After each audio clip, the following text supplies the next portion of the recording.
Twifurije kugira ibihe byiza nshuti bakunze b'Icyerekezo TV mu buryohe bw'ibyiza byinshi kandi biryoshye twabateganyirije. Twabasezeranyije kubagezaho amakuru atandukanye agezweho hirya no hino ku isi. Tubasezeranya kandi kubagezaho ibyegeranyo bikoranye ubuhanga, ndetse tunabasezeranya kubagezaho ibintu byinshi bitandukanye. Ikaze nanone uyu munsi nta kindi kiri kuvugwa ku isi uretse ubwicanyi bugiye butandukanye bugenda buba mu bihugu bitandukanye, ku mugabane utuyemo, ku mugabane ntuyemo, ku mugabane mugenzi wawe atuyemo, ku migabane igize iyi si hagenda humvikana ubwicanyi bukorerwa mu bihugu bitandukanye, bugakorerwa ku bantu batandukanye mu ngeri zose z'ubuzima.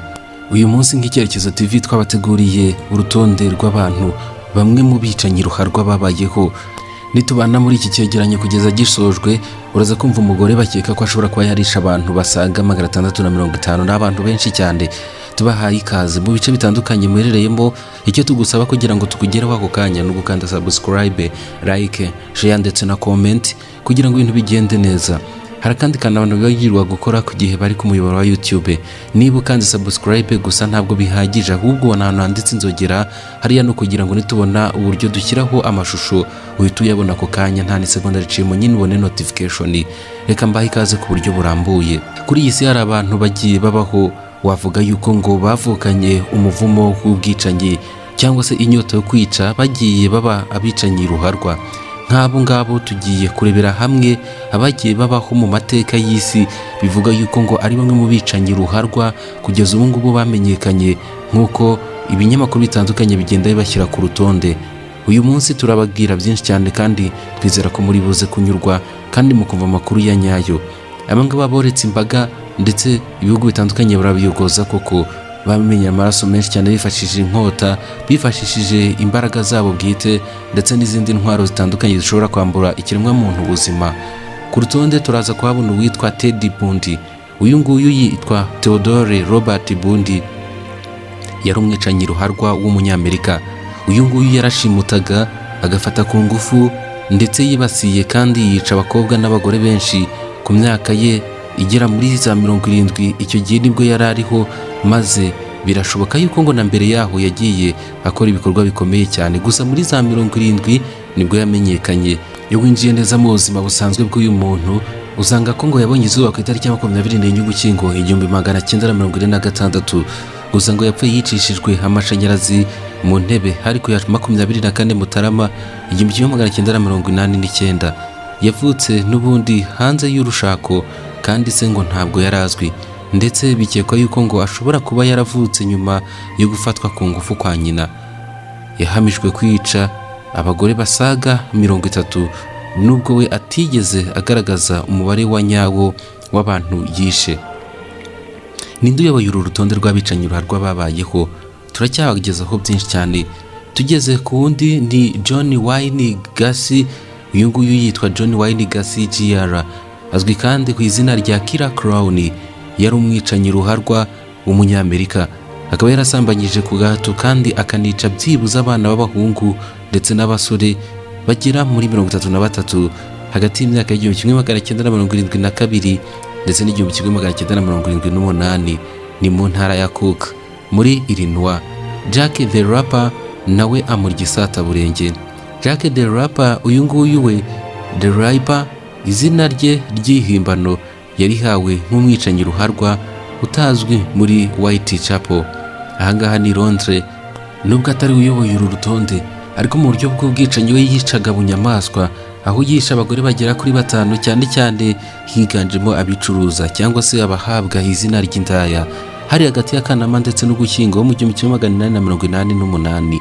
Kugeza uyu munsi yakomeje kuba amayobera cyane kandi abicyamamare mu bicanyi ruharwa, kandi wamamaye cyane mu itangazamakuru.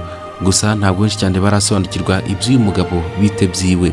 Gusa ikintu cyagaragaye nuko muri uku kwica abantu yagiye akoresha ibyuma bitandukanye, agakoresha uburyo nyine bwo guhohotera ndetse no gusambanya ku ngufu, yageraho akaniga, agakoresha ibikoresho bitandukanye nyine bishobora kwambura umuntu ubuzima. Umukurikira yitwa The Zodiac Killer. The Zodiac Killer, uyu nguyu yari umwicanyi ruharwa wakoreraga mu majyaruguru ya California hari mu mpera y'imyaka ya za 60 ndetse no mu ntangiriro z'imyaka ya za 70. Bivugwa yuko Zodiac Killer ari umugabo wo muri California wihaye iryo zina kugira ngo ahishe umwirondoro we abayobozi. Yongeye nanone kwitabwaho n'abapolisi mu 1971 igihe ahangaha inshuti ye n'ubundi yabwiraga abapolisi yuko yavuze ko ngo afite icyifuzo cyo kwica abantu kandi ngo akoresha izina rya Zodiac. Ahangaha bahise bamuta muri yombi. Abantu batanu nibo bamenyekanye cyane byemezwa ko aribo yishe, bikomeza gutangaza abantu ndetse binababera urujijo. Uyu mugabo kandi ngo bivugwa yuko ngo yari umugabo ukomeye cyane ufite imbaraga nyinshi, kandi ngo mu gihe abantu babiri bo yabakomerekeje, ibi bishoboka kandi ko ngo yaba yarisha abantu bari hagati ya 20 na 28 mu gihe we yemereye ko yishe 37. Aravuga ngo muri kumpimbira kandi nge nishe benshi none muri kumpa bakeya. Arabyigamba kandi yaranasekaga akishimira ko yishe umuntu. Undi mwicanyi ruharwa ni Jeffrey Dahmer. Uyu nguyu Jeffrey Dahmer, uyu nguyu amazina ye yombi ni Jeffrey Lionel Dahmer, azwi kandi ku izina rya Milwaukee Cannibal cyangwa se Milwaukee Monster, urunyamaswa nyine runini cyangwa se abantu baba cannibal babandi nyine bazwiho kurya abantu. Yari umwicanyi ruharwa w'umunyamerika kandi afata ku ngufu. Yakoze n'ubwicanyi aho bibarurwa yuko ngo abagabo bagera kuri 17 ndetse n'abahungu benshi cyane yagiye abica. Ahangaha hagati y'1978 ndetse n'1991 nibwo uyu mwicanyi yakomeje kugaragara. Uyu mwicanyi yanavuzweho kandi kurya abantu nk'uko ejo twabonye izina cannibal, kuko ngo gusambanya imirambo nabyo yarabikoze ndetse no kubika ibice by'imibiri y'abantu yabaga yishe cyangwa se urwunge rw'amagufwa skeleton. Ibi byose nibyo basanze mu iperereza igihe bari barimo kumusaka kugira ngo bamenye neza koko niba uyu mwicanyi ibintu avugwaho ari ukuri atari impimbano. Akurikirwa n'uwitwa Eddie Gein. Eddie Gein uyu nguyu yitwa Edward Theodore Gein, yavutse ku itariki 27 Kanama 1996. Yaje gupfa kandi ku itariki nanone zigera kuri 26 Nyakanga 1984. Uyu nguyu yamenyekanye cyane kandi ikindi nanone nuko nubundi ari nk'umubazi wa Plainfield cyangwa Plainfield Guri. Ahangaha n'umwicanyi nyine ruharwa w'umunyamerika wamijwe ibyaha by'ubwicanyi byakorewe mu mujyi w'iwabo wa Plainfield wo muri Wisconsin. Ahangaha wamamaye cyane mu 1957 nyuma y'uko abayobozi bamuvumbuye ko n'ubundi yataburuye imirambo mu mva zaho ndetse akanabika amagufwa y'abo bantu ndetse n'impu. Gein yemeye kandi ko yishe abagore babiri barimo Mary Hogan mu 1954 ndetse na Bernice Warden mu 1957. Hari abasanga uyu adakwiye kuba kuri uru rutonde kubera ko we yishe abantu babiri bonyine, ariko ngo ibikorwa byo gushinyagurira imirambo ngo ni byanini cyane byatumye afatwa nk'umuntu utagira umutima. Undi ukurikiraho kuri uru rutonde yitwa Eileen Wuornos.